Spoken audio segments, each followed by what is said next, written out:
How you guys doing today? It's Anthony Ganji. Welcome to another episode of Tier Talk. Guys, great discussion today. We're going to talk about the 11 signs that your housing unit may be about ready to erupt. My guest today is going to be Russ Hamilton. I'm going to go over the signs. Russ is going to give his advice, his experience. It's going to be a great dialogue. Guys, how I broke down the signs is for each sign, I have the group dynamic, so that's the bigger picture. But then I also noted some individualized dynamics as well that can maybe help pinpoint it.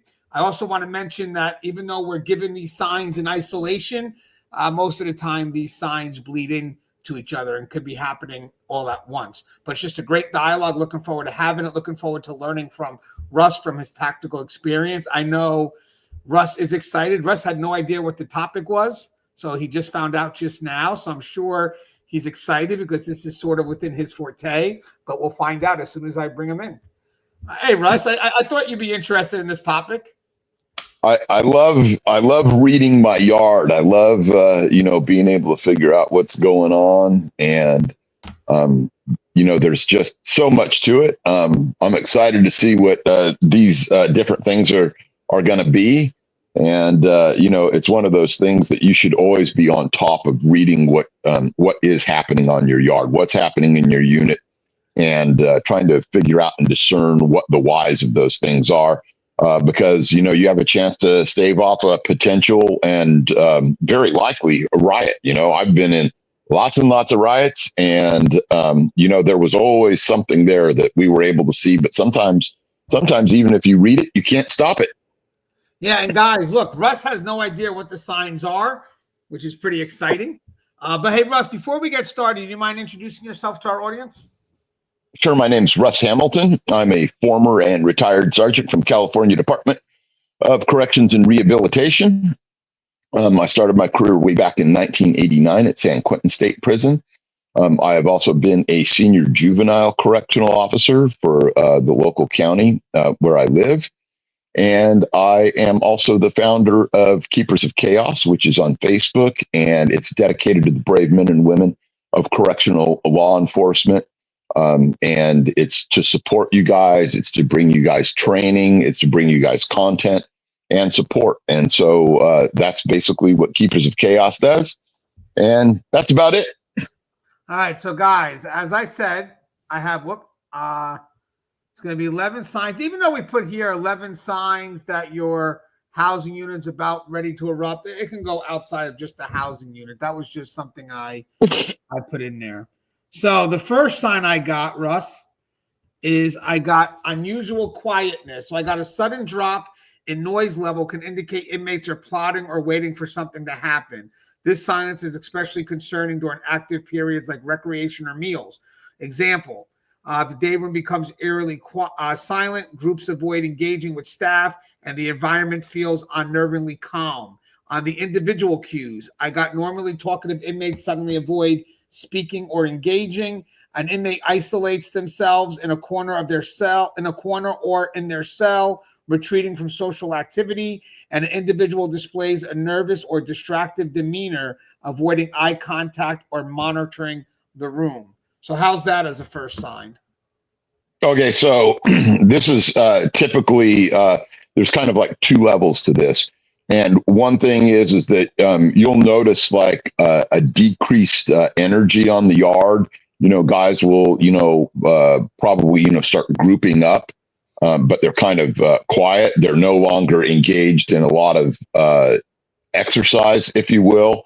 And everyone will kind of be looking the same direction. And it's just kind of a stall. And you'll see that a lot. Sometimes in some more confined areas, if we're not actually out there on the yard, it usually means that something is imminent. I've never had so many hairs stand up on the back of my neck as I'm in a, real busy dining hall. And, there's a lot of activity. And then suddenly it goes quiet.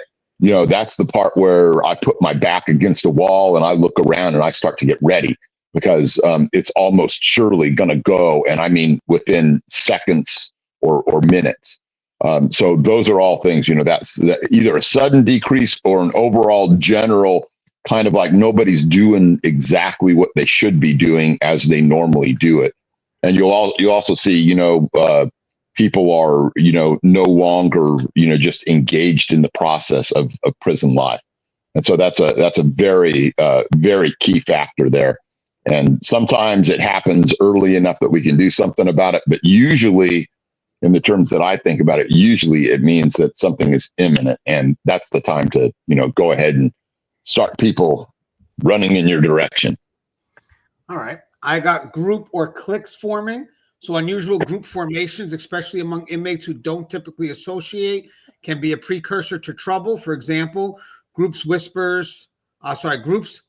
in secluded corners, rival factions position themselves on opposing sides, and access to shared areas like showers or phones become restricted. On individual cues, I have an inmate frequently glances at or approaches groups, possibly acting as a lookout or messenger.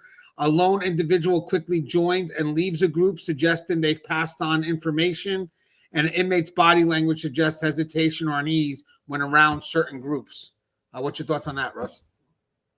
Yeah. So when we see grouping, there's a lot of, different indicators that might mean that something is about to happen.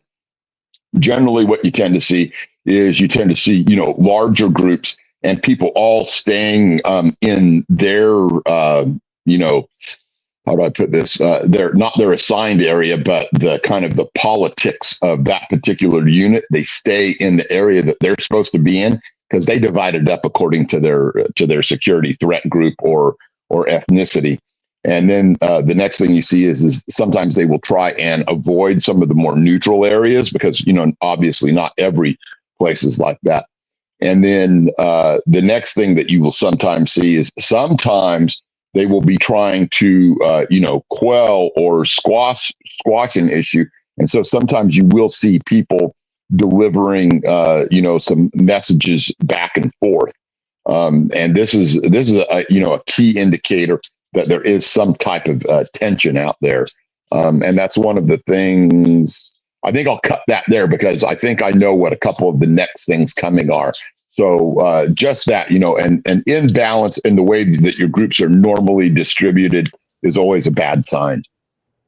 Yeah, and Russ, if you want later on, when we get closer to the ending, in your summary, if you want to bring a lot of these points together, because remember, it's Russ's initial view of these lists or these signs. So later on, Russ, after you get all the signs and then some additional information I want to provide at the end, maybe during your summary, you could maybe put together how they kind of bleed into each other. Because I did mention at the very beginning, these aren't isolated, but we're going to introduce them a little bit in isolation, but they do bleed. So even as we go through the list, even if it comes up as being redundant, mind you, it's just they're working together.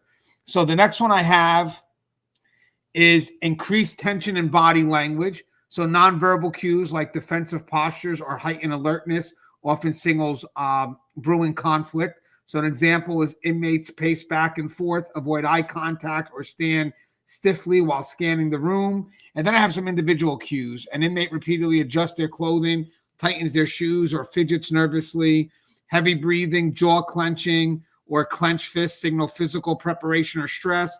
And an inmate displays hypervigilance, frequently scanning their surroundings or watching officers. I know we discussed this before, Russ. Yeah, there's a lot of those, clues.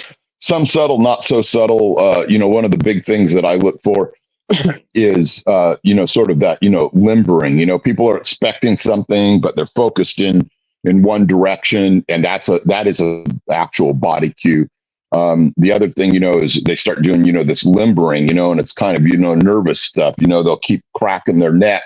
They'll keep flexing their fingers. They might, start, jumping up and down in place a little bit, get some of the blood to the extremities.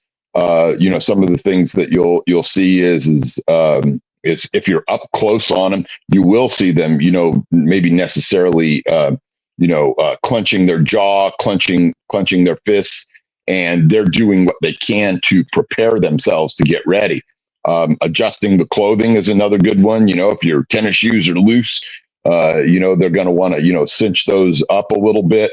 And Yeah, I'll pull that back a little bit there because there's some other things that we can say with regards to clothing that we'll see if those are coming up. I'll give you a little hint. They are. Okay, so I have that as number 11. That's the 11th one, actually. Okay. Okay, so wow, Russ is caught on from last episodes there.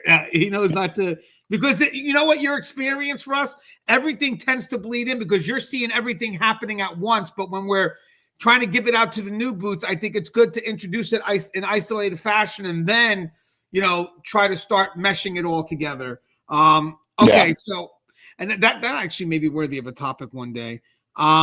Staff distraction attempts.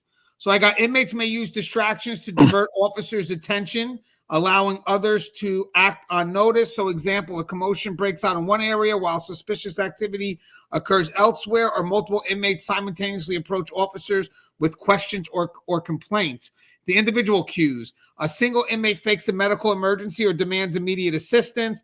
An individual loiters near the officer station observing staff's reactions or attempting to delay attention elsewhere, or a minor request like needing a form is exaggerated into a time-consuming interaction. I thought that was extremely unique, Russ, and maybe you could also explore that a little bit more, because this is a good thing that I don't think we've ever discussed, but this does happen, where you have a minor request like needing a form and it's exaggerated into a time-consuming interaction. Where you just, I've had that happen where like an inmate would ask me for something. I don't know whether they're piecemealing it or not, but it's like, okay, here it is. But here it is. What else do you need? Well, I need this. You only asked for this. Now you're asking for this on top of that. And it looks like, it's like, are you purposely delaying me? I've been through that.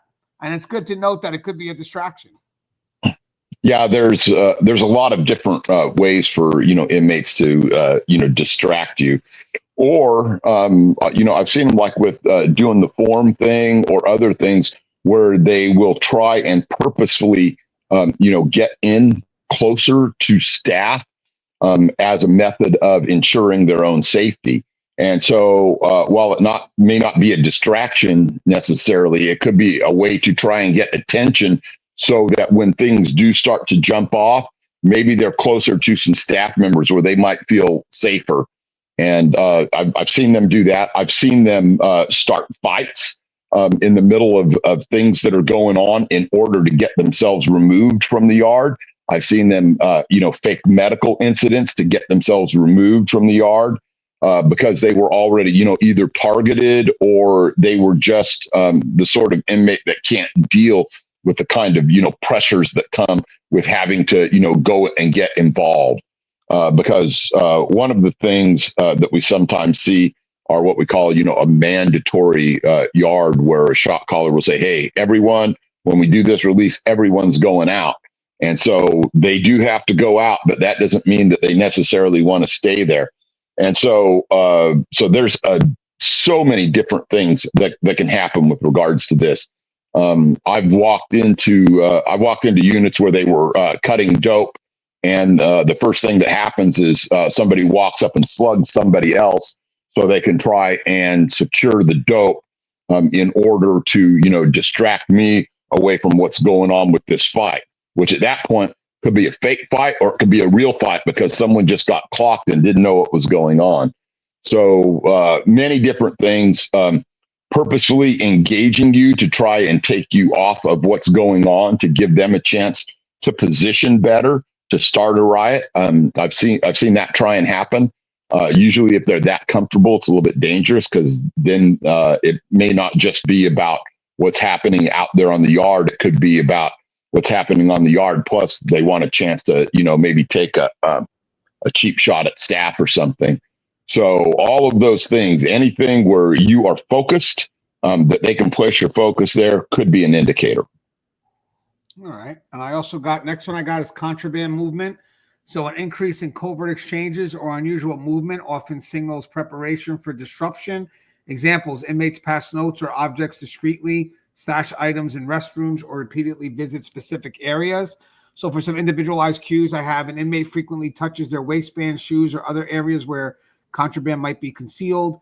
A single inmate acts as a lookout, standing strategically to monitor staff movement, and someone suspiciously loiters in high traffic areas or makes unnecessary trips to the restroom. There's a lot there too, Russ. What's your thoughts on that? Yeah, when they're doing contraband of a nature where, especially where it's a money generating type of thing, which is usually dope dealing or trafficking in phones or something like that.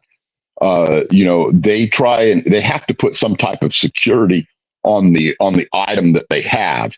And so, that oftentimes will involve, if we go back, to the part about, distraction or something, they always want the individual that's going to be, passing that off to be the person usually most on the periphery.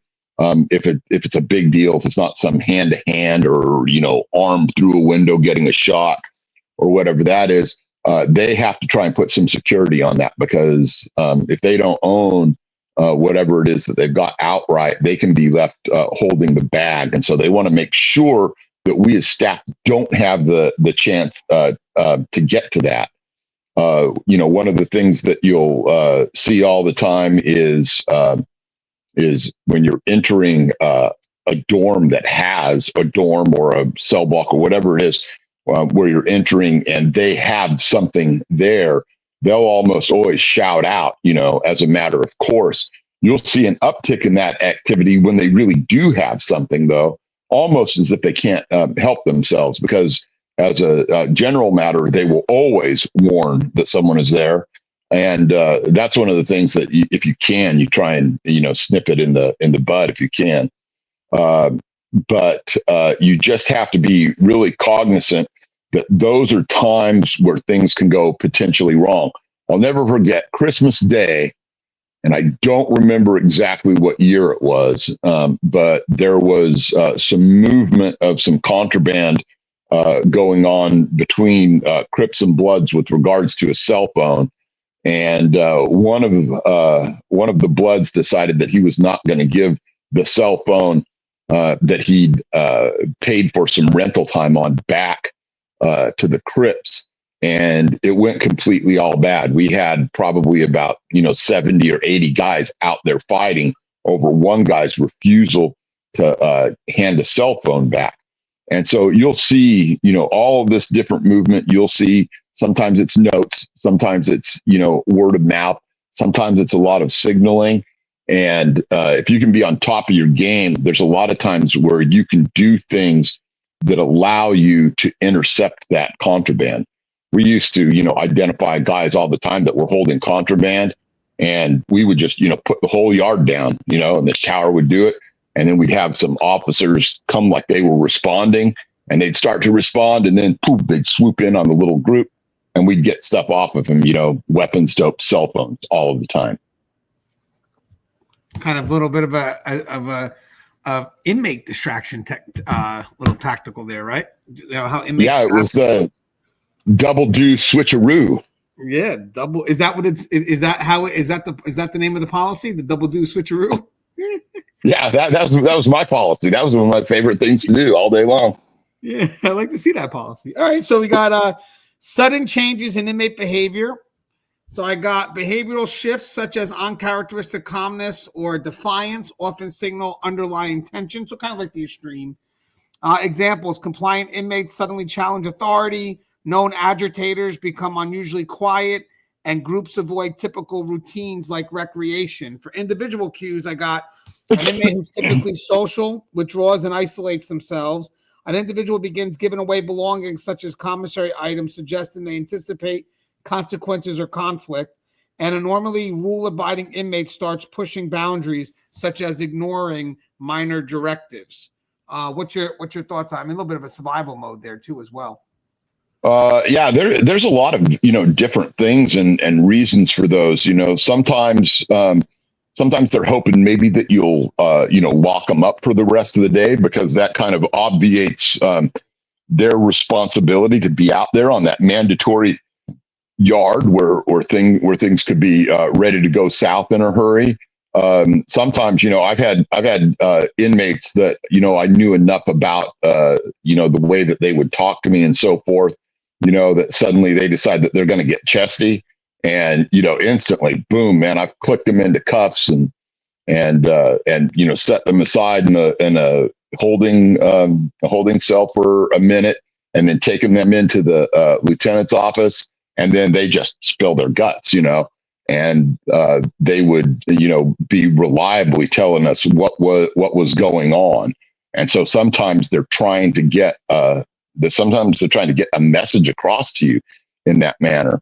And so just the we talked before about the tension on the yard, but there can be that tension on the yard and tension between staff, and just self tension in the way that they carry themselves, and you can see it, and it will become clear from that, usually right before we slide back to the part about grouping and clicking and things like that. And Russ, I want to mention something because you said something that's key. And I'm not. I really wanted to focus from what you said. I wanted to add something that you said that matters. I've dealt with that where I had an inmate that I had a good rapport with that became irate all of a sudden. And what happened was I knew this wasn't this inmate. I knew there was some environmental pressure, so I didn't. I kind of played into the game a little bit with what was being done, but then I took the inmate aside separately. In a more discreet manner, say, hey, this isn't you. What's going on? And the inmate was a bit more open. Plus, we had that respect. So I think the inmate chose me because they knew that they've earned a respect with me. They were not a problematic inmate. So, usually if the inmate isn't always that way, then we may try to see what's happening. What's the pressure here that's making you change? Because usually you're this way and not that way. So you're right, that little dialogue on the side, not in the moment. In the moment, I played into it. But then taking the inmate aside, all of a sudden the inmate will tell you, yo, Gans, I'm sorry for that. This is what we got going on. And most of the time when they apologize and they give up the information, believe it or not, it's because of how they want you still to view them as I'm not a bad inmate. I've been trying to do my time, but this is what's happening. And I know that's when you have respect. This isn't about manipulation here. This is an earned respect where the inmates got respect for you. You got respect for them. They tend to act out in a moment. And then there is a level at some point of guilt. And then when you go to address them, they'll be quick to say, listen, I want you to know that wasn't me. This is what's going on. And that really is like what Russ said. That's really about respect, that you're able to now communicate with this person on a level where they're willing to tell you something. But then you got to make sure, obviously it's done discreetly, but you do your best to protect that inmate who gave you that information, if it is valid information. I like how you mentioned that. That was good. So I have I thought this was a good one. Hostile interactions among inmates. So escalating tension between inmates often become visible through arguments or standoffs. So example, verbal altercations erupt but resolve abruptly. Factions visibly divide themselves and rival inmates exchange hostile glares. Individual cues. An inmate stares intensely at a specific individual, signaling a targeted vendetta. A neutral inmate begins aligning with one group, visibly choosing sides, or someone lingers near a rival group, either observing or provoking reaction. Russ, there's a lot there, but what's your thoughts on that? Yeah. So this is something that can sometimes pop up with regards to what's actually going on, what the actual real underlying factor is on the yards. The people that are closer to the problem, because other inmates may not have been advised or seen or observed what's going on yet. But it can also sometimes be an attempt by an individual to try and call in some attention to an area, to get some officers down there. And this could go back to either the distraction part, trying to get people out of their places, in order to move contraband, begin an attack, get access to weapons, all kinds of different things. Or it could also be that attempt to get some staff down here, because there's no inmate that feels safer than when there's a bunch of staff around, despite what they will try and tell you. Right. And again, it's all about observation. I actually put on the title of this thumbnail, Stay Alert, Stay Alive, because all this here is truly about observing. And I like when people say, oh, well, you know, it's an easy day. I was watching this video the other day where the guy goes, you just got to sit back, relax. You're never relaxing. You're always observing. So whether you're walking around actively observing or you are in your desk, at your desk, just observing things coming in, you're always observing, always observing. All right, let me get the next one. I have disruption in routine patterns. So what I have here is breaks in typical routines, such as skipping meals or avoiding recreation, can indicate tension. Examples: inmates remain in their cells during meals, avoid the yard, or shower at odd times. Individual cues I got as inmate avoids interacting with staff, acting unusually withdrawn or guarded. A single inmate monitors others while staying away from communal activities, or an individual deviates from their usual habits, such as staying up late or pacing in their cell. Does that make sense to you, Russ? Yeah, absolutely. What I like to tell people is you want to look at things on the ends of spectrums, right? And by that, I mean, sometimes, we look at things like, oh, it suddenly goes quiet, right? There's other situations I've been in where things suddenly get noisy, or suddenly an inmate, yells out to try and get your attention, to move you away from something else that's going on over here, whether it's a drug deal or sharpening a weapon or a fight about to happen, whatever. So what you try and do is you try and know that there's kind of a middle ground that things should run on, typically day to day. So and so that's one of them. The quietness versus sudden, loud, boisterous action going on to distract you. And then when we think deeper into the patterns of what we should see going on day to day kind of operation. If you suddenly have, inmates are not reporting to medical, for instance, well, what's really going on there? Well, maybe they're trying to either stay in their cells or dorms so they don't get caught up in something that's going on, or their particular STG or ethnic group needs the numbers for that specific time frame because something is about to happen. And so when we look at, what all those patterns should look like, do we suddenly have an excessive number of inmates coming out to the yard? Well, that can be an indicator because we might have a real STG problem. Do we suddenly have a whole lot of inmates that aren't coming out to the yard at all? Well, what's going on? Well, it may be something as simple as, hey, there's a sporting event on TV or something, and so they've decided to stay in. Or it could be that they've been told by their respective STG, this isn't our fight, we're staying inside, and so don't go to yard. So sometimes you just have to look for where the extremes are on those things. Yeah, and I love how you're mentioning understand the why. I think it's great. Hey, no one came out today? Maybe as a supervisor, you may want to work with your floor officers to see, again, why is no one? Oh, there is a sports game. Okay, that makes sense. But again, it's good to really discern. So I have tampering with housing unit features. Inmates may alter cameras, locks, or lighting to gain an advantage or avoid detection. Examples: cameras are covered, locks are jammed with small objects, and lights are dimmed or tampered with to reduce visibility. Individual cues: an inmate loiters near restrictive areas, acting as if they're guarding or testing boundaries. An individual manipulates their surroundings, such as tying towels or clothing to obstruct views. And a single inmate attempts to interfere with infrastructure, like loosening light fixtures or covering vents. That's important, right, Russ? Yeah, because sometimes these things can go from the yard back into the housing unit, and there's always situations where they may try and make those pods, those dorms, those cell blocks inaccessible to staff. Seen situations where they'll pour water and baby oil on the floor. Seeing where they'll try and stack up as many items as they can to knock over with respect to lighting features. They may be messing around with something like a light, for instance. I don't want to get too specific because you should be able to think, where anything and everything is, but like lights and vents. Hey, maybe a long time ago, or maybe last week, they put a weapon up there, and now they need to get access to it, and they've made it inaccessible because sometimes they do that thing because they need that rainy day shank for what's about to happen on this day. That's going to be a really bad day for everybody involved.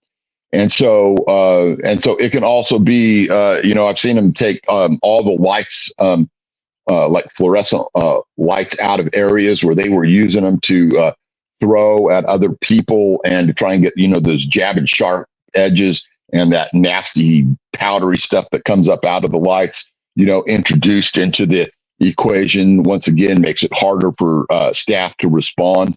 And so all of those things, including trying to do things like tamper with doors, they'll stick. I've seen them, try and stick things in the keyholes to make it harder for staff to respond. And so sometimes these are things that they will do well ahead of time.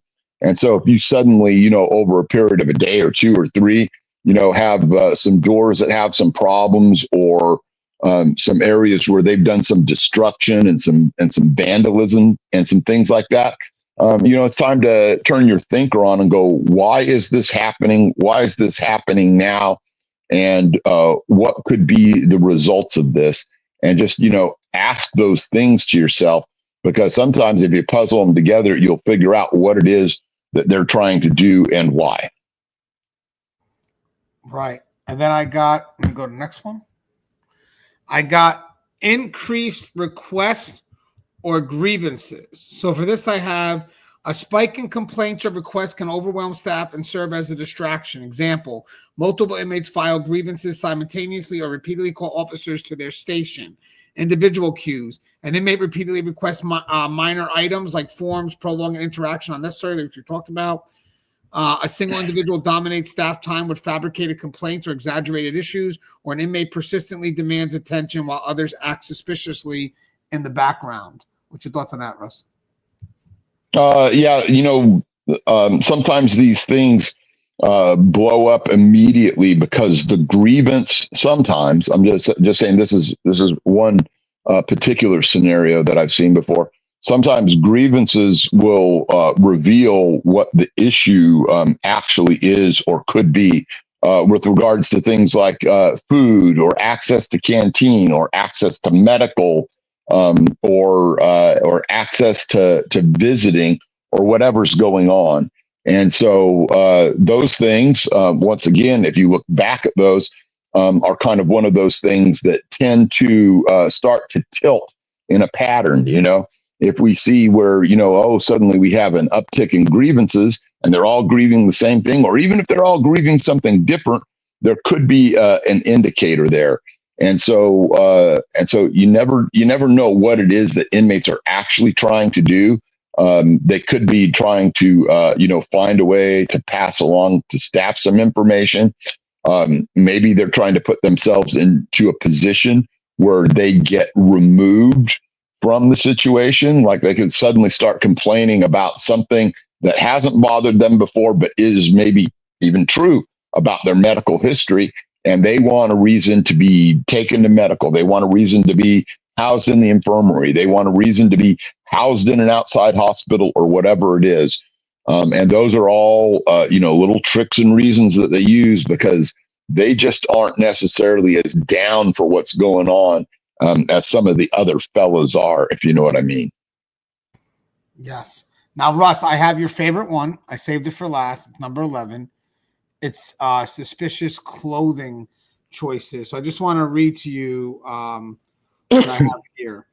Right here. Just give me one. It's right here. All right. So inmates' clothing can reveal preparations for conflict, such as makeshift body armor or concealed weapons. Examples: Groups wear layered clothing, roll up sleeves or pants legs, or tie bandanas around their torsos. Individual cues. An inmate wears heavier on seasonal clothing, like a jacket on a warm day to conceal padding or weapons. An individual adjusts their clothing, exposing hitting padding or makeshift protective gear. And a single inmate appears to shed unnecessary layers, preparing for increased mobility. What's your thoughts on all that, Russ, the clothing? Yeah, so there's a term, and I know it's used at least several places in the country. We called it, being suited and booted. And one of the things is especially like in your general population areas and stuff, they choose the stiffest, hardest footwear that they can possibly, have on at the time. We used to have, like these leather shoes, and that was the preference. If they didn't have something heavier or they didn't have their own shoes, sometimes they would, pick tennis shoes for that extra mobility. But the idea is they didn't want to be out there in the kind of footwear that did not keep them prepared. Other housing units where we would have problems maybe with people like that. Sometimes they're only allowed, maybe like the gung fu slippers or shower shoes or something like that, depending if it's an ad seg choice or whatever's going on in different, security housing units across the country. But that is a big deal. And if they really think that they're going to get in the mix, or if maybe they're that guy that's going to be on point, they'll try and, pad themselves up. I've seen guys, many times, even make sure that they really layer around their necks and, put themselves in a position to maybe survive a stab, survive a slash, survive getting a hard beating. I'll never forget, one guy one time patted him down as he was, coming out of the West Block, coming out onto the West Block yard from the South Dining Hall at San Quentin. And man, I immediately like, whoa, what does this guy have on him? And so instead of finishing the pat down, I put him in handcuffs real quick and got him away. And he had taken copies of the rule book and strapped them with bed sheets around his arms, around his upper arms, around his torso, around his legs. And he was really, really ready to get into some serious shit, obviously.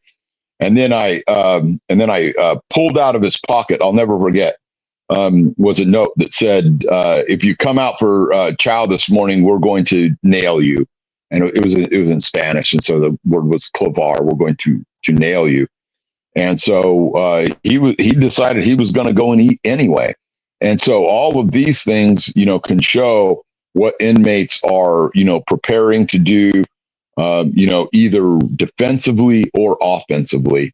And they always want to be able to run. I mean, that's important. If you've ever seen these riots start to happen, what always happens is they start moving a little quicker, and then suddenly they break into a run. You got to have good footwear on there. And I think I've pretty well addressed everything else, as far as protection, but it also gives them a chance to have close to them a weapon, because if they're able to, have enough, pockets, places to stuff things, whether it's for a lock and a sock or a shank, all of those things, it does give them, potentially more opportunities, more chance to be able to, carry that contraband with them if they're about to use it. Yeah. Now, Russ, as we wrap up, there's two things I want to do here. One is everything we went in the 11 signs, I kind of summarized them a bit into environmental observations, inmate interactions with staff, and emotional shifts or instability. I thought those were three good catch-alls. Not saying it catches everything, but there's a lot of signs here to memorize. So I thought the environmental observations would be a good general catch. Inmate interactions with staff or each other, technically, and the emotional shifts or instability. So I just want to read over these real quick. And then, Russ, if you have any thoughts on this before we close, that would be appreciated. But if you don't, no worries, because we kind of covered it. But so again, the three umbrellas here I got is the environmental observation. So I got unusual messes or debris, so discarded food, tray, clothing, or papers left in strange areas could signal staging or planned disruption. Blocked ventilation or fixtures, vents, windows, or light fixtures are intentionally blocked or covered, potentially to obscure visibility or conceal contraband. Damage to shared areas. Walls, furniture, or locks show signs of tampering, indicating preparation for escape or confrontation, especially shared areas for weapons, because you can't hold anybody. It's tougher to hold people responsible, where obviously it's different than creating something in one cell, as opposed to creating, let's say, a weapon using things that are in a communal area. The inmate interaction with staff. So these are the behaviors that specifically target staff and may signal hidden intention. So I got the overly polite behavior. So an inmate becomes uncharacteristically polite or cooperative, possibly to gain trust or deflect suspicion. And then, as Wes said, the extreme, the subtle intimidation. An inmate invades personal space or stares at officers in an attempt to test boundaries. And then you have the over-aggressive inmate. And then you got the emotional shifts or instability. Unusual emotional responses can offer subtle warnings about brewing unrest. So again, you got the exaggerated mood swings. An inmate alternates between calmness and aggression, suggesting raising stress or agitation. And then sudden fearfulness. An inmate appears visibly nervous or avoids certain individuals, possibly anticipating conflict or retaliation. Hey, Rush, you got to admit, when it comes to stuff like this, you mentioned the extremes. I think if you feel the transition isn't smooth and you're rocked by how sudden it bounces back and forth, that's a good sign that something's not right, because there's no transition. It's just rather we go from here to there. Does that make sense? Yeah, absolutely. And that, that's the thing that, I talk to young staff about, really working to observe, right? And, if I was going to tell you about something like what I would call, a more strategic view of what you're doing, be sure that you're out there, in your units and on the yard, policing and doing the things that you need to do in order to be able to see when a change occurs. If you just let inmates, do things like, cover up vents and lights and whatever, and you're not proactive out there to, making them take that down every single day, with consistency, then there's nothing for you to see or react to or understand, how that change has taken place. And it goes along with, with everything else that you see. Be enforcing those rules that might shed light on what it is that you're trying to detect at that moment as a change, as something outside the extreme. If you let inmates get by with a lot of different things, then it's no longer on the extreme of what you've set up to happen, because you're not adequately policing what goes on. And I have one more thing that we'll come back to, one that I think that we missed, but one that I think is very important. Well, no, add it. Let's hear it. Okay, so here's the thing, and I would just sometimes I like to attach a word that's all encompassing, and I will choose this word as hoarding. Okay, when you see inmates and suddenly, and this again goes back to patterns and shifts and things like that. When you see inmates suddenly with a huge long line at canteen, and normally it's not that big a deal, but suddenly everyone wants to get in there, and it's not the specific time, whatever crazy operational times that your canteen operates, and they are buying an excessive number of things, and they're packing things, deeper in their locker than ever before. And, they're trying to, make sure that they have food for the long haul of the lockdown that's coming. And that can be applied to other things. It can be applied to, whatever they're allowed with regards to over-counter drugs, what they're allowed with in regards to hygiene products and everything else. And if they are suddenly hoarding and trying to store things away, even books and reading materials and things like that, it could mean that they have an expectation that they're about to go under lockdown. And that's a key giveaway. And it's one of the things that we tend to notice the most when something is planned, maybe a little bit more long range, 2, 3, 4, 5 days out. That's a good indicator. And sometimes that indicator is also an indicator of a incident that's much larger than normal, perhaps. Yes, I agree. And there's one other thing I want to do. It's a quick little narrative. I worked on it last night, and it's going to be, I want people to know that in corrections, obviously, we do a lot more than just babysit. And actually going through the 11 signs here, or 12 if you add hoarding, it really does tell you how difficult the job is. Vigilance, that's key. So I got a quick narrative here that combines all the signs just to show you how difficult a day in corrections is. So I'm just going to read it real quick. It should take about 3 to 4 minutes, not even. And the protagonist of this is a well-known hero, very similar to, let's say, Beowulf, or who's the other one? Who's the guy? Odysseus? Odysseus, is that a hero too? Oh. Well, either way, the modern translation of a Hercules or Beowulf in corrections is known as a Russ Hamilton. So what we're going to do, so here's the narrative, and this is going to incorporate all 11 of those signs just to show you how this all bleeds in, but also from people from the outside looking in, because we do have people watching. This is a day. So this is way more than just babysitting. So if anybody that says that we're babysitting, then they're not doing their job. So here's a quick little story. It's mid-afternoon in a housing unit at San Quentin State Prison. Typically a busy time as inmates move between recreation and meals. However, today feels different. There's an unusual quietness. Normally, the day room echoes with sounds of card games and conversations, but now inmates sit in small groups, whispering to each other.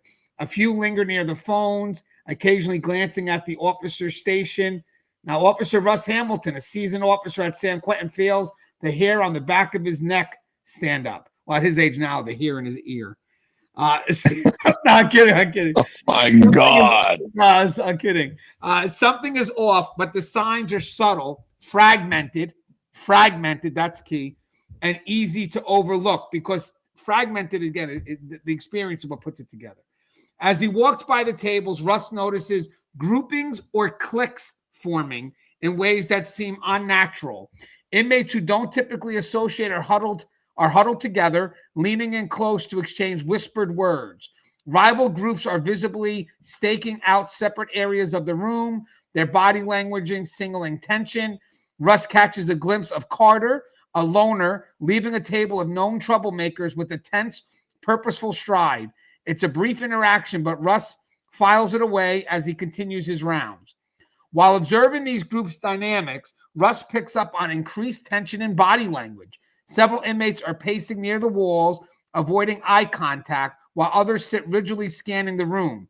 An inmate near the phones adjusts his waistband repeatedly as though checking for something concealed. Another, Jenkins, who's usually relaxed or in free time, sits upright with clenched fists, his eyes locked on Carter. These details are easy to dismiss in isolation, but take on a different weight when seen together. So this is Russ putting it together. Suddenly, the phones go out, and an inmate loudly complains, drawing Russ's attention. As he approaches to investigate, another inmate, Rodriguez, steps in, faking a twisted ankle and demanding medical help, a textbook staff distraction attempt. At the same time, Russ catches a glimpse of two inmates passing a folded piece of paper under the table. It's a small, quick movement that could easily go unnoticed, but Russ suspects contraband movement. The paper is tucked into the waistband of one inmate who casually walks towards the restroom. Back at the officer station, Russ begins to piece together a troubling pattern of sudden changes in inmate behavior. Typically compliant inmates are ignoring his directives, while known agitators are uncharacteristically quiet. Carter, who rarely interacts with others, has been given away commissary items, a sign he may be preparing for conflict or consequences. As Russ continues to observe, he notices some inmates exhibiting signs of hoarding, with their cells cluttered with excessive food, toiletries, and materials that could be used for makeshift weapons or body armors. This behavior signals both preparation and an effort to secure resources in anticipation of a disruption. A minor altercation near the showers disrupts Russ's thoughts, signaling hostile interaction among inmates. The fight ends quickly, but the factions are now clear. Some inmates gather protectively around one individual, and others align on the opposite side of the room. Russ notices Jenkins glaring intensely at Carter, his posture tense as though waiting for a signal. To confirm his suspicion, Russ inspects the environment for tampering with housing unit features. Sure enough, a camera in the far corner has been covered with a wad of wet toilet paper, and a light fixture above the day room table flickers suspiciously, likely tampered with to create a blind spot. Nearby, a vent has been partially blocked with a towel, possibly to hide contraband. Walking past the cell, Russ spots evidence of disruption in routine patterns. Several inmates have skipped recreation entirely, opting to stay in their cell. Inside one cell, the floor is littered with torn clothing and discarded papers, possibly used to make makeshift weapons or body armor. Hoarding becomes even more apparent here. Another cell is stuffed with stacks of food trays, extra linen, and toiletries, suggesting an inmate is stockpiling supplies in preparation for an escalation. Russ notes one inmate pacing back and forth, muttering to himself, while another sits on his bunk, staring blankly at the wall. Russ also begins to notice increased requests or grievances piling up. 3 inmates have filed grievances about the same minor issue, and another persistently requests forms and supplies. While these might seem trivial, Russ senses they're a part of a coordinated effort to divert his attention. Finally, Russ observes suspicious clothing choices among several inmates. One is wearing an oversized jacket despite the warm temperature in the unit. Another has rolled up his pants legs, exposing padding ties around his shins. A third has removed his shirt altogether, likely preparing for increased mobility and a potential altercation. So here's the role of vigilance. Russ knows that spotting these signs isn't enough. He must also discern their significance and connect the dots to see the bigger picture. None of these behaviors alone is definitive, but together they form a pattern of escalating tension. This level of vigilance requires more than just keen observation. It demands experience, intuition, and the ability to act on incomplete information. The distractions, subtle cues, and deliberate efforts by inmates to obscure their intentions make the task especially difficult. As Russ surveys the unit, he notices additional environmental and emotional cues. Food trays and discarded items are left in unusual places, suggesting inmates are staging materials. A vent has been blocked, and a flickering light creates darkened corners in the day room. Meanwhile, some inmates show signs of emotional instability. One alternates between calmness and sudden outbursts, while another seems visibly nervous, avoiding both staff and his peers. Russ alerts his supervisor, outlining his observations and concerns. The decision is made to lock down the unit for further investigation. During the search, officers discover contraband hidden in the blocked vents, including makeshift weapons and gang-related notes. Several cells with hoarded items reveal stockpiled food and materials intended for improvised protection. Thanks to Russ's vigilance and ability to piece together the scattered clues, a potentially violent outbreak is averted. Guys, this was just to mention all the things that are going on at once when you're working a unit. It's not a perfectly crafted scenario. But with that said, the main purpose of the scenario was just to let you know all the stuff that's got to go in Russ's mind or your mind when you're running a unit. This is way more than a babysitter could ever do. Russ, I guess in closing, but also in this part here, does that paint a pretty good picture of, what's going on when you're working in a unit? Yeah, in spite of the fact that it sounds overloaded, and some of those things might not be something that that you would necessarily notice in that time. Perhaps like the grievances and things like that. I've been so overloaded in that moment and seeing things unfold and trying to figure out, hey, do I just go ahead and hit the alarm and see what happens, or do I try and call someone on the phone and get some resources in place? Have some, staff come down to my building, to my pod, whatever it is that I'm working at that moment, because I know that, things are about to jump off. Sometimes the initial fight that you see that we talked about there. Sometimes that is the trigger and the go signal for everything to come undone. And now I'm pretty much triggered with PTSD right now at this moment, having heard all of that. Well, listen, I did it again. It's in connection. Like when I was taught body language and identifying deceptive behavior, it's not so much the isolated signs, but rather the context. You're right. All these things could be happening at once, but once they start happening together, what's the context? An experienced officer understands what the end result, what that puzzle could look like, so they know where the pieces may fit. So I like when it said the fragments, because the experienced officer will see them connected where a rookie may see them in isolation. So I kind of like the scenario, because I thought the scenario painted a good picture of the isolated incidences, but how a senior officer could discern them and connect them. And that, I think, is what the difference could be between, being engaged and proactive versus being paranoid. Because I get what you're saying. If you have all these individual incidences, you could easily become paranoid if you just run on them outside of any context of a connection. But that's where Russ. Okay, Russ. I was going to say, also, depending on how things are linked together, like you could look at the narrative that you just said, and boy, this indicates a really, really bad day about to occur. But things taken individually and not connected in the right way, you could also say, this is the average day that we have. And so that's when I talk about my perspective of whether something's in the extreme or not.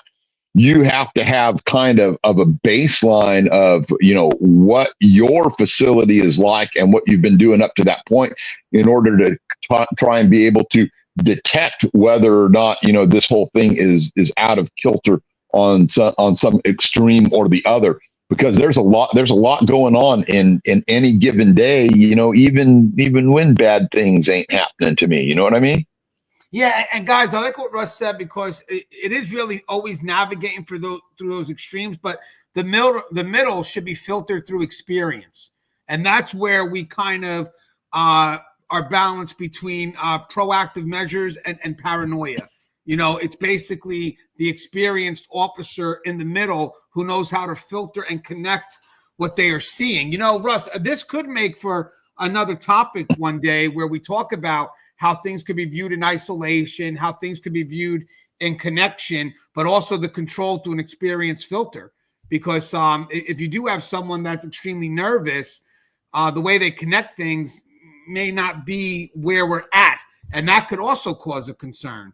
It could, if we're overreacting, all our resources are going to something that may not be needed. And therefore, that could be what the inmates want. If the inmates know that this officer is going to overreact over every little thing, then I'm going to toss him every little thing, and then therefore the officer technically is their own distraction. Sad to say, but absolutely. But, yeah. Hey, Russ. And remember too that while all these things are happening, and you might be thinking that, oh my gosh, this is the worst day ever. Just remember, it's not. It's the worst day ever so far. I love that. We that was the thought that's years ago. What's funny, guys? Before we come to an end, I've been looking at some of the older episodes and trying to see where our thoughts were then and where they are now. And I will say one thing about what I've been reviewing, where we've never, and this is years ago, guys. So Tier Talk's been around for a long time. Even prior to that, we were in 2012. We were on TuneIn. So it's over 13 years, give or take. YouTube maybe about 9 or 10. I don't know. But we've evolved, but we never really went against some of our original ideas, but we've grown into a better context in order to explain it. So I thought that was pretty cool. So to see some good old school advice, like Russ just said, that's evergreen. And it's good to know that Tier Talk has developed a channel where I can literally go back and look at myself and say, well, you know what? I'm not in total, even after going from being a a sergeant when I was doing the videos to prison management now. I could watch my videos and literally, even from my perspective now, which is grown, I'm not in disagreement with anything that we put on the channel. I will say that there are times where you can add a little more to explain some more context to the thought, but never a thought that I wouldn't stand by today and defend it. I thought that was pretty cool. I noticed that on my way to work when I was listening to some of the shows, and I was like, wow, we've come a long way. I'm wondering if the older shows kind of are adverse, and they're not. I mean, they're literally not. Somehow or another, we grew, and we always grew from that same foundation. Hey, Russ, anything you'd like to say in closing? Yeah, when you're out there, working those yards, working those housing units, whatever it is that you're doing on any given day, remember that, you should be out there actively working to detect what's going on. And you might be out there, detecting on any given day a riot. You might be detecting, gang activity. You might be detecting, something that's, hurting the plant itself in some sort of what's the word I'm looking for? Just being destructive to lights or doors or whatever it is. All of those things are what we do in order to keep things, on an even keel. And there's kind of, a reaction by some people to just say, oh, just sit back, observe and respond, rather than get out there and prevent and preempt. I'll guarantee you that if you're out there actually doing prevention and preemption, that you're going to stop bad things that you'll never know about, perhaps, that could have got, staff hurt or killed, inmates hurt or killed, the safety of the public put in jeopardy. It is not babysitting in any degree. I always tell people, that, hey, what we do here actually is correctional law enforcement. Because guess what? No matter what happens on any given day in your yard, in your unit, in your dining hall, or whatever, the only people that are probably going to show up, depending on which department you're in, are people from your own department. So you have to understand that the things that you need to do are the things that need to be done right now, every time. And I think that there's, to me, I was always fascinated by the moves that were going on, the way the yard was flowing, the type of contraband that was making itself back and forth from the yard to the units, and everything else in between. And that's what we need to cultivate in our youngsters today, is not that, observe and respond bullshit that people are talking about, and not the idea that, oh, we're only babysitters. Well, you know what? You don't end up in the ER based on what you're doing on any babysitting assignment that I know.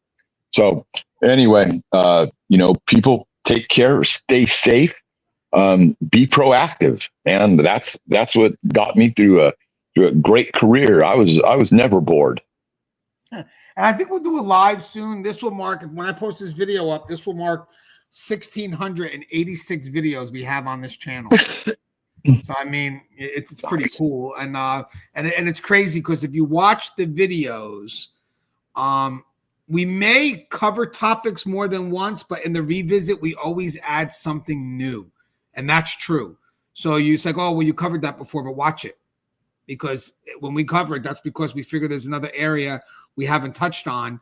That again is through the discussions we have. The one good thing about what we do, guys, is we allow for the dialogue to take place. This way we can grow into something later on, or grow the topic from where it originally stood to where it winds up ending up, and I think that has been very helpful to the channel. We very rarely ever come up with something more prepared. We do once in a while if it's straight up and we just want to get some facts out there, and we do. But most of the time our stuff is discussion based. We see where the dialogue heads, and then we learn in the process ourselves, yeah, I do like, and I like to explore the seeing things in isolation versus how you connect them. I think that matters. I mean, where's the filtered experience? I mean, is that something that can be taught in a generalized fashion to understand what it is that you may look for to connect isolated moments? And again, more than generalized, but how do you collect isolated moments into a picture that may force some level of reaction? I think that could be a good topic. Again, I'm just not near putting it together yet, but as always, guys, the show is tipped. If you haven't, please subscribe, interact, engage, comment, hit that bell. Bell's going to notify you every time I post a video. Stay safe.